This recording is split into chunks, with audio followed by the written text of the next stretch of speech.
بطوط ازيك؟ استنى، بالراحة بالراحة يا بطوط، ليه كده بسرعة؟ عطشان يا أبلة.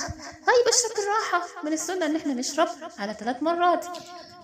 اصل كنت بجري يا ابله، ومن كتر الجري تعبت وعطشت فقلت اشرب. طيب تستنى بقى كده لما جسمك يهدى الأول ونفسك يبقى بطيء، بعدين تشرب، تقول بسم الله، بعدين تشرب، وتشرب على 3 مرات، لأن دي سنة على الرسول صلى الله عليه وسلم. عليه الصلاه والسلام.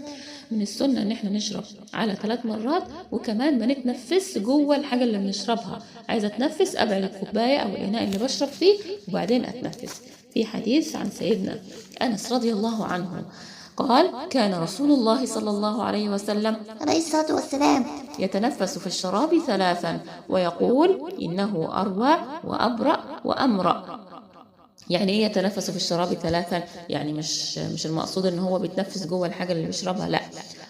قصده ان هو كان بيبعد الكوباية عن بقه وبعدين يتنفس بره وبعدين يشرب تاني، بعدين يبعد الكوباية ويتنفس بعدين يشرب تالت، وهكذا. فما ينفعش تتنفس جوه الكوباية. وبيقول السبب ليه؟ لأنه أروى وأبرأ وأمرأ. أروى يعني أنت لو عملت كده تحس إنك خلاص ارتويت ومبقتش عطشان، وأبرأ مش هيحصل مشكلة زي ما قلنا إن إحنا لما ندخل المية بسرعة ودفعة واحدة ممكن يحصل لخبطة في الجسم والجسم ما يعرفش يتصرف في المية. وتالت حاجة وأمرأ، تنزل المية بسلاسة وهدوء كده وما يحصلش منها أي مشاكل إن شاء الله. فما تعملش كده تاني، ما تتنفسش جوه المية يا بطوط، لأن الرسول صلى الله عليه وسلم نهى إن إحنا نتنفس جوه المية. في حديث عن الصحابي أبي قتادة رضي الله عنه قال أن النبي صلى الله عليه وسلم نهى أن يتنفس في الماء.